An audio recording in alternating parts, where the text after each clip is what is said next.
Mainly it's the area around the water tower, the lift station that's there. So we can find all that big fence in there. All right, good evening and welcome everybody to the Village of Webberville Council meeting. Today is November 24th, 2025. We'll start with a roll call, please. McWish? Yes. Stanton? Here. Stoneman? Here. Walter? Here. Schulte? Here. We have a quorum. Everybody please stand for the pledge. I pledge allegiance to the flag of the United States of America and to the republic for which it stands, one nation, under God, indivisible, with liberty and justice for all. Thank you. Is there an approval for the agenda this evening? I'll make an approval for the agenda. Second. Second, all in favor say aye. Aye. All opposed? Okay, so we will now open up for public comment at 6:01. Is there anybody for public comment this evening?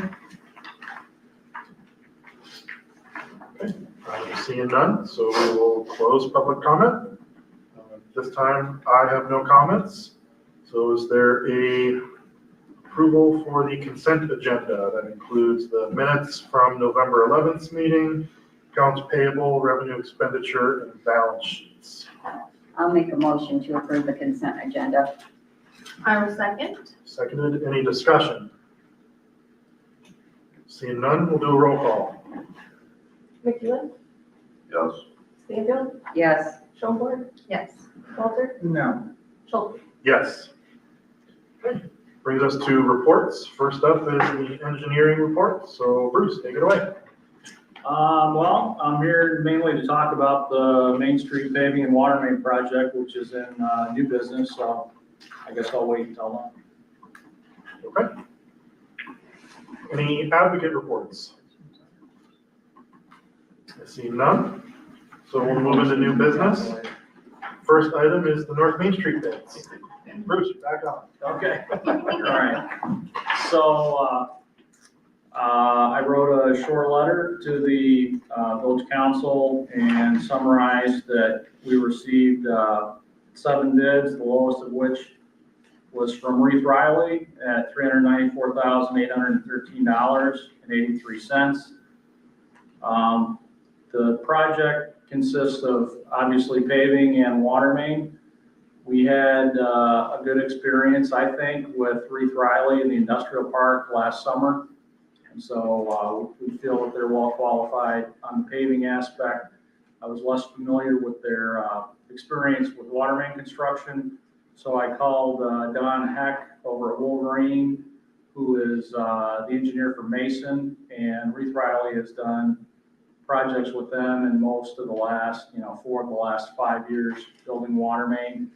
And he said that he's pleased with the work that they do and they're well qualified. So seeing as the Reeve Riley is the low bid and they are qualified to do the work, then I'm recommending that the council award the contract for them along with a 10% contingency amount. Okay. Any questions on the bid contract for the Main Street project? Who's second?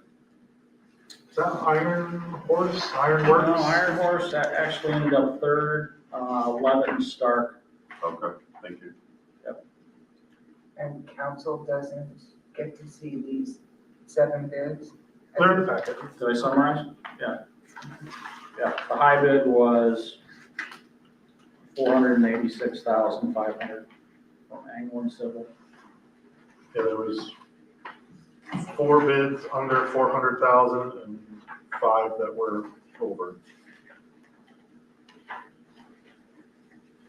No, I'm sorry, 3 bids that were under, 4 that were over.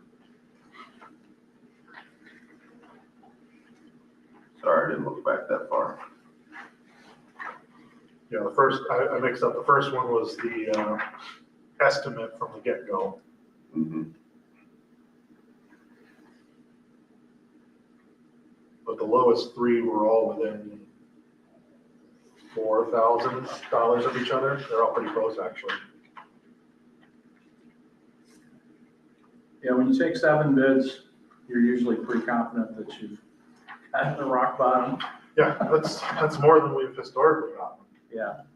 Well, Ryan had suggested we reach out to a few and, we personally invited them as well as some others that we know that are around. So I think that helps rather than just relying on them seeing public notice in the news and views.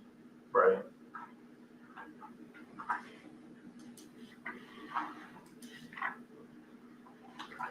Well, any other questions before we proceed on this? If not, I recommend that we approve resolution 2025-15 awarding the construction contract for the 2026 Main Street paving and water main project to Reith Riley Construction Co. Inc. in the amount of their unit price bid of $394,813.83 plus a 10% contingency, $39,481.38. So moved. Second. Okay, roll call. McEwen? Yes. Stoneborg? Yes. Stanfield? Yes. Walter? Schultz? Yes. Thank you. And Bruce, I assume you'll inform the bid winner? There'll be next steps with signing the contract and getting insurance certificates and all that. Excellent. Thank you, everybody. We will move on to item number 2, which is the solar bee contract. And I believe this was one that you brought forward, Ryan. Yeah, the solar bees are the mixers that are floating out in our sewer lagoons. Anybody that's ever been out there knows what they are. They've been in place for many years. I couldn't even tell you when they were installed. So every year we have a company, the manufacturer actually, they come out, they service some solar panels, batteries, the floats, cables that hold them out in the middle. So just this year, our last service contract expired, so we have to renew it. The solar bees are a requirement from Eagle. We can't replace them, so it has to be done. So they offered us 3 different options. A 3-year is the best bet because we're gonna be locked into that price. So if we only do a 1 year, price can go up. So if we lock into another 3-year, and that's what we've always done in the past, is a 3-year with them. So they just came out last month, had to have a couple batteries replaced. All this is covered under that contract, so that's why it's here. How much was our last contract for? Like 14 and some change. And they notified us that there was a price increase. So, and this company, the guys come out of North Dakota, so. Wow. Yep, they travel for 2 or 3 weeks. They travel for 2 or 3 weeks at a time, then they go home for a week. So. But this all comes right out of our wastewater fund. This is something that is budgeted and planned for in our wastewater budgets. It's, like I said, it's a 3-year deal. Our last 3-year one just expired, so.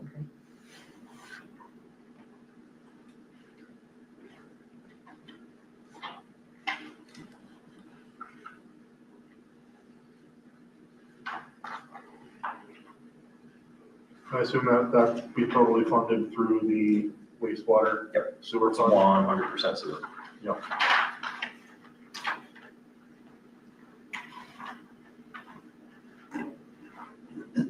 So during that one maintenance stop so one for them to come out here one time is 16 grand. 16 grand covers the full 3 years. They come out and cover 4 mixers, so it comes out to $4,000, but no, 16 divided by 3 is 5,500, something like that. For the total of 3 years, 49,800. Right. Yeah. Yeah, so 16,000. Year. I thought it was 16 for 3 years. No, it's 16 per year. Yeah, for total cost of 49,800. Sorry. Yes, I had it backwards. Yeah, so every time they come out, it's $16,000. What do? They clean the solar panels, test the voltage on them. Most of the time the batteries do have to be replaced because we just don't get enough sun in Michigan. I know last year they had to fix one of the mixers.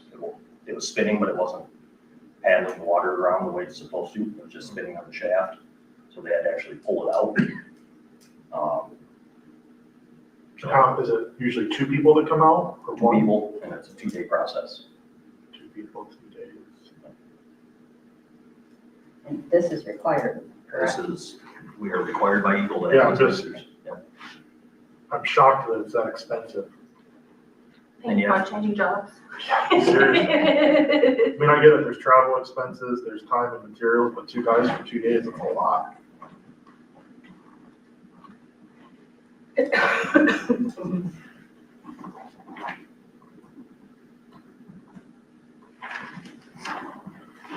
anybody want to make a motion on it?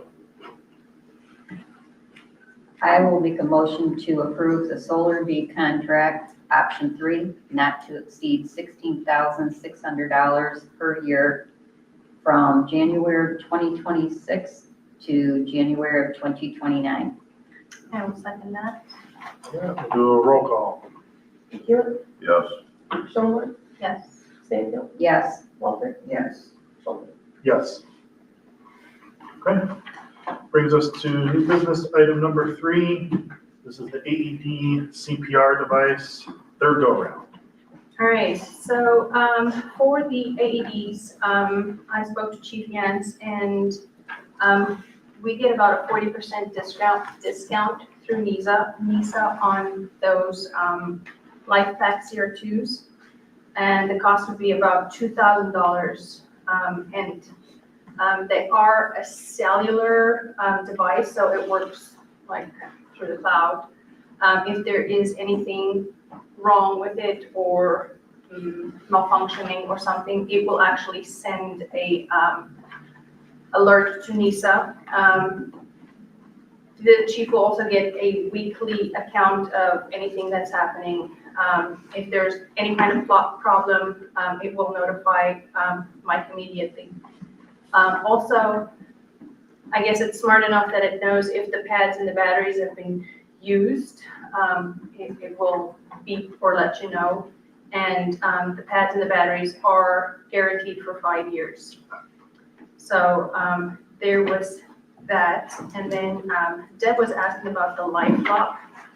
I did speak to Chief Yance about that. He says it is an approved device, but if somebody's not properly trained on it, it is probably more harmful. It can cause more harm to a person than just using the abdominal thrust, which they don't call it the Heimlich anymore. Okay. Yeah, they don't like you doing that anymore. Yeah, so that was his advice. He's like, he says it is definitely an approved device, but it could cause more harm if somebody used that incorrectly.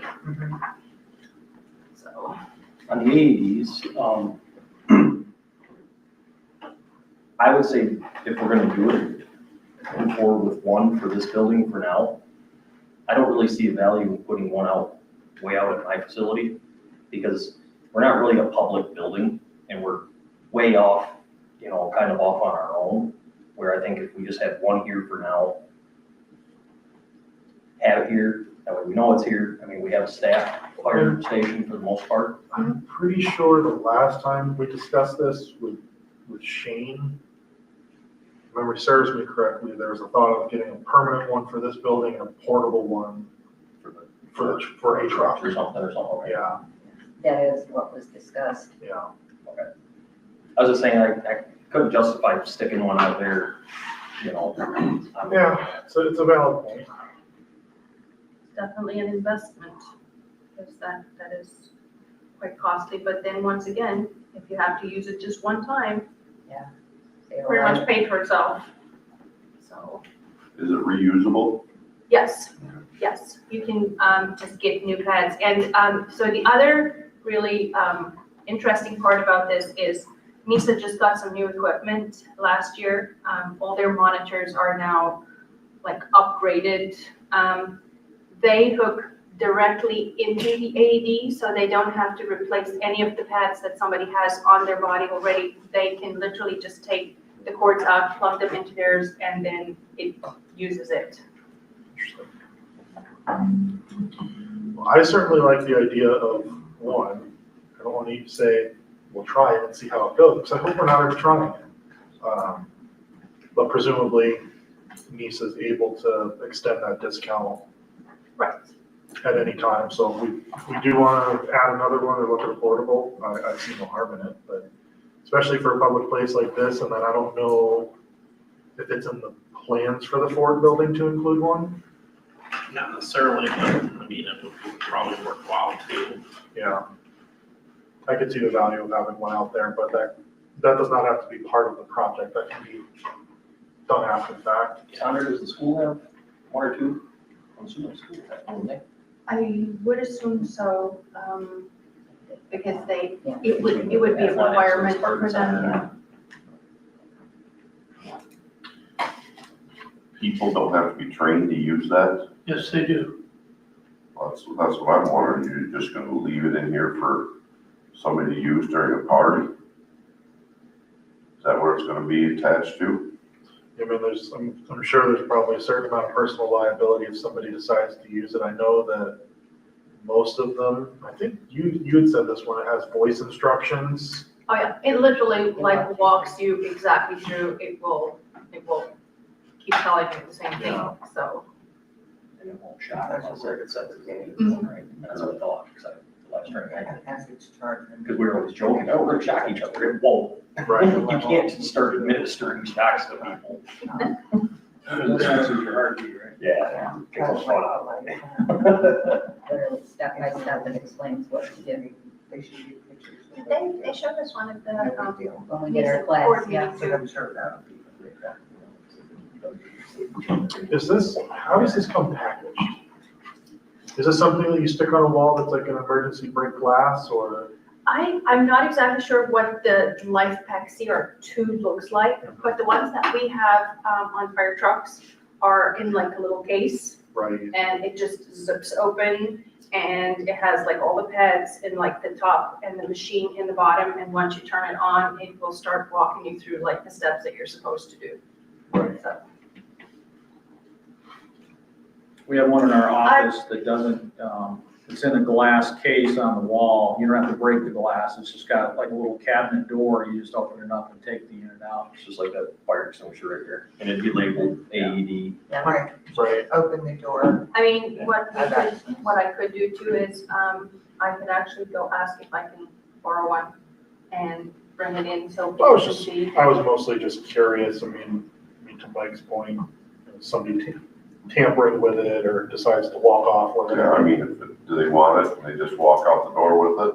It's Yeah. just hanging there? I mean, Yeah. it's got its pros, but it's got its cons. Oh, for Well, sure. I think that would be part of a, like, don't people have to sign something when they rent the hall? Yeah. Okay, it'd be like that. And if it goes missing, Oh, then yeah. Yeah. they're held responsible. As long as Whoever, that's worded in the contract, I guess, you know, that's. they can add it. I think isn't it standard to train people on the use of that when they do CPR training? CPR? It is now, yeah. And we could always, Sam, couldn't we put some kind of, maybe, like a camera in that area where it would be if it was like. Oh, yeah, I mean, especially if it's up in this hall, I mean, there's a camera in here. Right. You know, if it goes right next to that fire extinguisher, I guess we can think about where we want to put it out in fact, but for the purposes of the meeting, whether or not we purchase one, seeing Mike's email, it says it's around 2,200. I assume we don't have a firm quote. I guess it just depends on what he finds. Because I think I'm not exactly sure which place he buys them through. Okay. Well, in that case, I would recommend that we approve the purchase of a CR2 AED device through NISA's discount not to exceed $2,500. So moved. Second, Do a roll call? The CR2. I said 25. just in case, The email says around 22, so I don't know if it's 2250. that's one to make sure. Thank you. Yes. Someone? Yes. Samuel? Yes. Walter? Yes. Yes. Okay, next is the MMTA 2026 workshop. That's the Michigan Treasurer Association? Got it. So this is a workshop that only you would attend? There's a bill for my continuing education credits. Gotcha. So there's some topics on there that I'm interested in hearing. The better, like the, like different reports and stuff that we see, and then there's a legislative update, and there's some changes that they're talking about that are very important to follow. Today,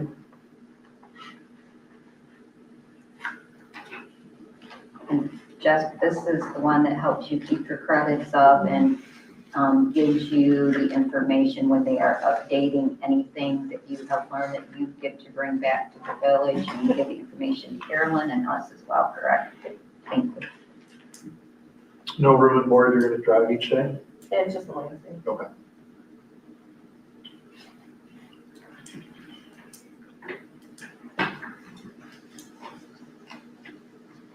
Okay. Any questions for Jessica or myself on the MMTA 2026 workshop? So I'll recommend that we approve Jessica attending the MMTA 2026 workshop, the winter workshop, January 15th to 16th in Lansing, not to exceed $199 plus mileage and meal allowances per our handbook. So moved. Second. Okay, roll call. McEwen, Yes. Schoenberg, Yes. Stanfield, Yes. Walter. Yeah. Schulte. Yes. Okay, brings us to item number 5. So scheduling a public hearing for truck stop zoning. So this came up, there is some forward progress with the proposed truck stop north of Aldi's. The question came up about zoning, which per 1 meeting ago, when the council approved a draft 425 agreement, it was slated to be zoned as HC1, similar to our other truck stop in the village. And it came to my attention from developers that it would really need to be a mixed use zoning beyond HC1. So I discussed with Chris Corey to see what would make the most sense to revise that language in terms of the best way to zone that parcel should it be adopted in the village via 425. And he actually had what I think is a really good suggestion, which is creating a new zoning, a new zone. So it would be HC2.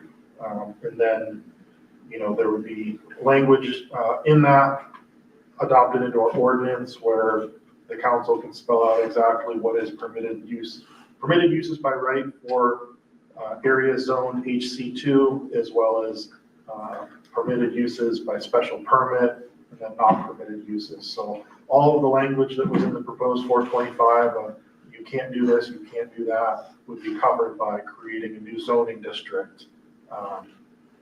So McKenna, specifically Chris, is working on what that language will look like based on the conversations that I've had with him, as well as the things that Earl and Leroy Township had expressed interest or concern in.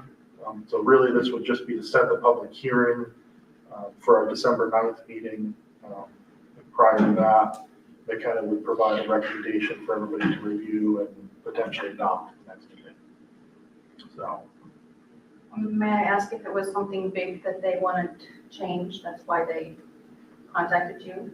Change the, It's not so much of a change as a realization that it's always been, and I believe that they discussed this when they came into our meeting a few months ago, that the proposed truck stop wouldn't take up the entirety of the 75 acres, and that they would look to develop that other portion in other ways.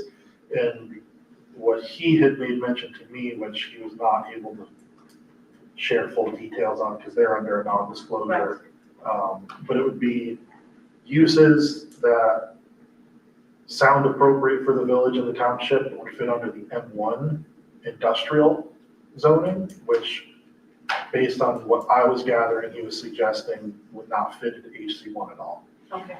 That makes sense. So nothing is really changing. There's no like, well, that's not what you said you were gonna do.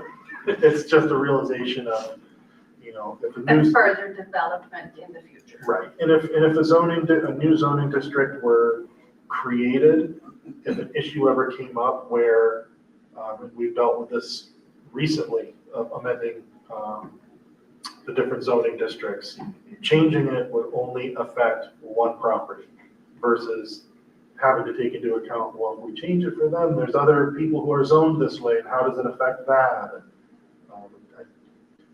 To Chris's point, it may be a much cleaner way to resolve and manage this.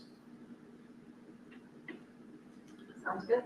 So with that, I recommend that we schedule a public hearing for the truck stop zoning on December 9th, 2025 meeting.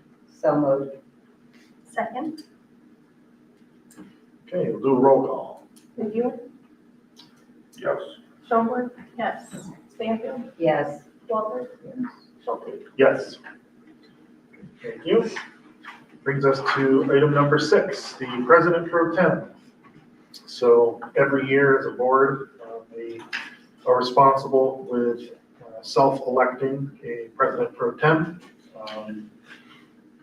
This is something that we're required to do after every, I think technically election in November, so every year. So I think Lana's done a fantastic job at that. I've only been absent once, but I think she did a great job running the meeting in my absence. So I would recommend that we appoint Lana Stanfield as the President Pro Tem for another 12 months. So moved. My second. All in favor, say aye. Aye. All opposed? Thank you. Congratulations. Thank you. Item number 7, so I believe this was trustee McEwen who brought this to our attention. For our August 12th meeting, we need to make a correction to the previously approved minutes regarding the Johnny Gringo's language for the, I guess, amended agreement. So when we were reviewing the previously adopted minutes, Jim had requested a copy of the minutes of the section pertaining to Johnny Gringo's that did not accurately reflect the discussion of the council action that was taken at the meeting. The omission and error was caught during the review, and the minutes were amended to ensure they are accurately documented the agreed upon timelines and the conditions related to the fence installation and parking lot completion. So the amendment was made to maintain accuracy. So what we need to do is I recommend that we approve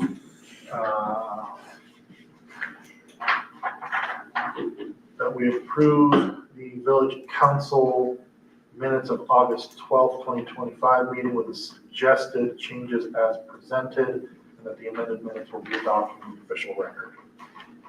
So moved. Second. Seconded, any discussion? What changes? So there is a copy of the meeting minutes from the 12th. It's hard because what was red is now gray. Oh, thank you. Yeah, no, that's fine. So the changed language recommended by President Schulte, so moved by Schoenborn, seconded by McEwen to approve a revised agreement with Mr. Devine for the installation of and this is where the update starts, 6-foot privacy fence and completion of the parking lot with the following timelines: a 6-foot privacy fence from the corner of the lot to the corner of the existing building by October 1st, 2025, and the parking lot to be completed by October 1st, 2026. This has not changed, but the Ayes were McKeelan, Shelburne, Walter, Schulte, and Stanfield abstained, so the motion carried. I think previously there was some confusion. It was recorded in the minutes that the fence and parking lot was required for October 1st, 2026. What was discussed and amended is that the fence was October 1st of 25 This year, of this and year. the parking lot is next year.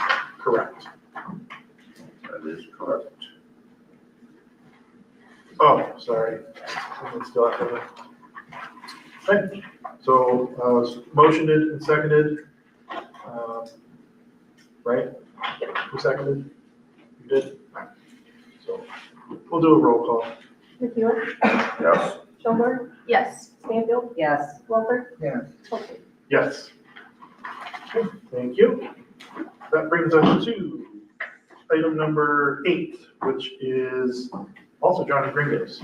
So I know 2 meetings ago, I think, Mike, you had brought up this issue and we discussed it. At our last meeting, the fact that Mr. Devine is in clear violation or non-compliance with what we agreed to. And I don't know if you had a chance to watch the last council meeting, but we had taken a vote and authorized our attorney and our code enforcement officer to work together to send a letter notifying that Mr. Devine is out of compliance. That letter was delivered last week with the deadline of correcting that by today. Nothing has changed.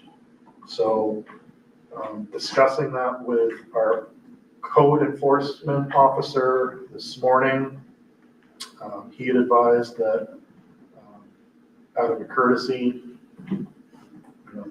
suggesting giving him another week to respond before taking action. But really that's the update.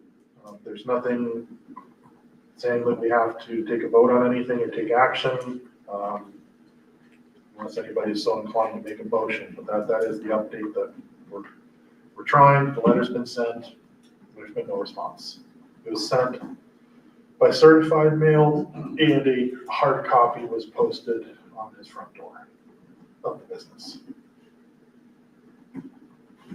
I don't know where we have to be courtesy anymore. I mean, he's knocking on 2 months behind right now after we've given him a big grace to begin with. Again, I stated that I don't want to see a business fail, but we can't keep saying, oh, it's okay. It's okay. When there's a clear violation and no response to any. He's not coming here saying, hey, I need another week. Hey, I need this, or hey, can we do this? Yeah. He's ignoring everything that he's supposed to be doing, period. Okay, what you state are facts. Okay. So, like I said, if somebody's inclined to make a motion, the one thing that personally I would feel more comfortable with is getting legal counsel from Scott on this, because Jim did bring up a valid point, which is, in his experience, the fact that technically the agreement doesn't expire in full until October 1st, 2026, that he feels if this were brought into a court and put in front of a judge, that a judge would say, yeah, he's a violation of part of it, but he's not a violation of the whole thing. So, yeah, he could have until, who knows how that would be viewed by a court if we were to end up there. Which is why I say, Yeah, they could pretty much poo-poo the whole thing until October 1st of 2026. it may be worth getting some guidance on how to best proceed. I don't see how they can do that when there's meeting minutes to state and he agreed, and everything else about it's been stated and he agreed. And we're just gonna keep spending money on this headache. That doesn't make any sense to me, zero, but that's me. I would feel comfortable, talking to Scott and at least giving him another week with Thanksgiving coming up. Well, till December 1st, then it's 2 months over the due. Yeah, I just think that we should at least give them another week and talk to Scott. I really feel that, Yeah, I mean, I that's can- appropriate. I can make a call to Scott tomorrow and see what he says, and we can put it on the December 9th agenda as an action item, and that'll be, we do something. Like I said, unless somebody wants to make a motion tonight. I motion that we stand by what we've agreed to do with him and enforce the rules that are there. A phone call to Scott is money. It's all money. I didn't know we had deep pockets.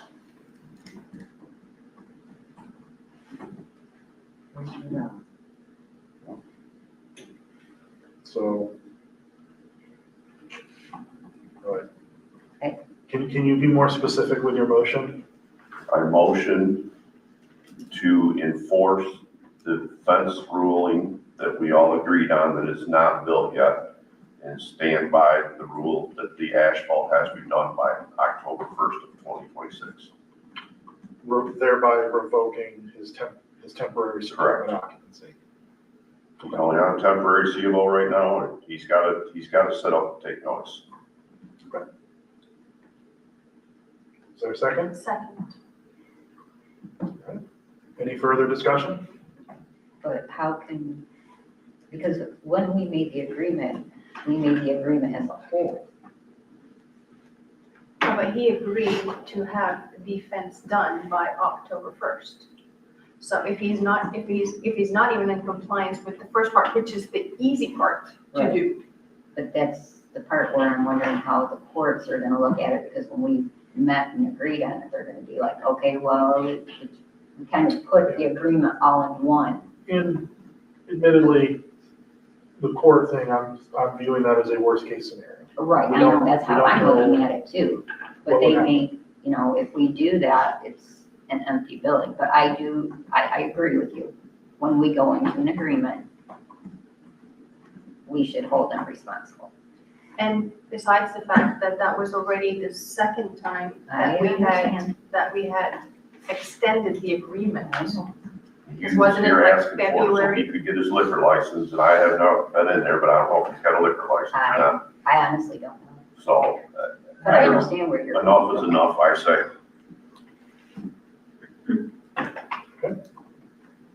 Any further discussion, or is the council ready to vote? Okay, we'll do a roll call.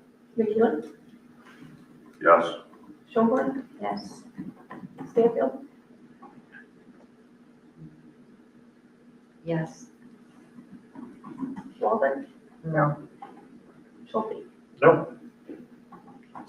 3-2, the motion passes. I will get in contact with Mr. Wright tomorrow morning and let him know the council's decision. We will move on to our last item of new business this evening, which is the Ford building. Remind me again, because there's not a item in the packet for this.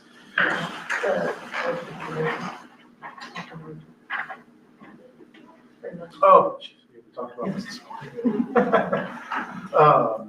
So we had a meeting with Jim Wright this morning regarding the permitting fees. So the council had a prior action where we approved not charging the DDA permit fees for DDA projects.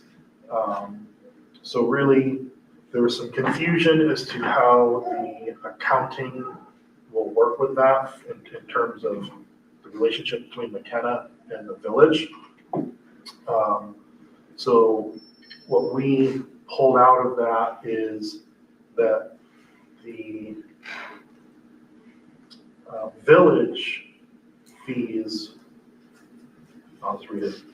Council would affirm that no village fees will be charged for the DDA, for the Ford building project. However, the Downtown Development Authority, DDA, will be responsible for payment of the McKenna invoice associated with the project.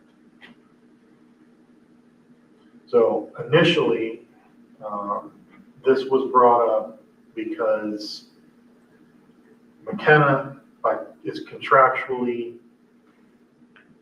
the word, entitled to 75% of permit and inspection fees.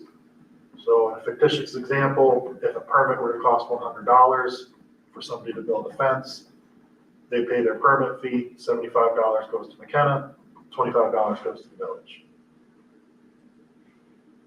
The intent of waiving the permit fees for the DDA was that McKenna will still get their $75 or their 75%, versus it didn't make sense for the village to be charging themselves that $25. So this motion would just affirm, it would cancel, it would rescind the previous action and just affirm what the intent of that was, which is the DDA will still be responsible for their permit fees, but rather than the circular economy of money between the DDA and the village, the DDA would just pay McKenna directly. So I know it was a little bit confusing, but happy to take questions.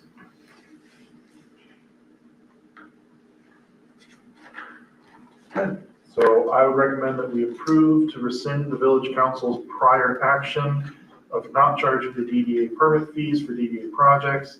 Further, the council affirms that no village fees will be charged for the Ford building project. However, the Downtown Development Authority DDA will be responsible for payment of the McKenna invoice associated with the project. So moved.